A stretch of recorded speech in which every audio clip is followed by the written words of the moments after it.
Bonjour, mon nom est Daniel Mars, agronome au service de la clientèle chez Dow Seeds. Je veux vous parler aujourd'hui des points importants à surveiller lors de l'émergence du maïs.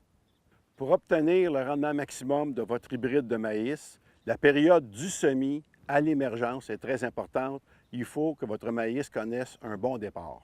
Il y a 5 points importants à retenir. Le premier étant que les plantules doivent être toutes idéalement au même stade de développement.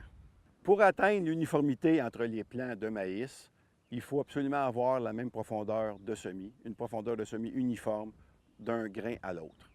Le deuxième point que je voudrais ajouter, c'est la distance entre les grains. Puis pour atteindre une distance égale entre tous les grains, la vitesse lorsqu'on sème est très importante.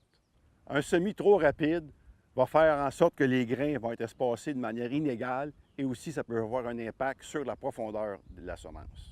Le troisième point étant la population lors de l'émergence doit être en lien avec la population lors du semis. Le quatrième point, on veut des plantules en santé, de même couleur et aussi avec une bonne vigueur lors de l'émergence. Le cinquième point étant le système racinaire en santé, bien développé, qui va bien supporter notre plant tout au long de la saison de croissance. Dans le cas de manque d'uniformité, il faut absolument trouver quelles sont là ou les causes afin de corriger le problème pour la prochaine saison de croissance. Ma première piste de solution, si le champ n'est pas uniforme, c'est la profondeur de semis. Si c'est pas assez profond, le grain est trop en surface, on a un mauvais enracinement, les plants risquent d'être pénalisés en période de sécheresse plus tard durant la saison de croissance. Si on est semé trop profond, la plantule ne peut sortir par manque d'énergie, ça va être plus long à sortir. On a aussi, si on est semé dans un sol sec et avec une absence de pluie, il faut adapter la profondeur de semis selon l'humidité du sol. Et lors de conditions de sol croûté et dur, ça va empêcher les plantules de sortir. Ma deuxième piste de solution, c'est la température du sol.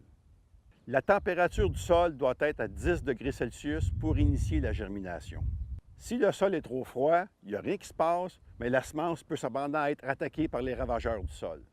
Maintenant, au niveau des insectes, sous le sol et de surface, plusieurs espèces s'attaquent aux grains de semences et peuvent engendrer des pertes de population importantes.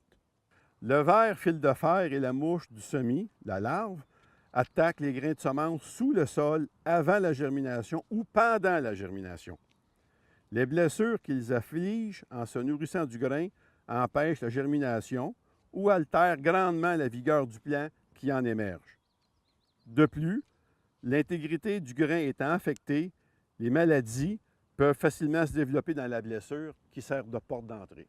D'autres insectes se nourrissent de la tige de la jeune plantule qui est à peine émergée. Les plantules ainsi coupées ne peuvent plus se développer et meurent.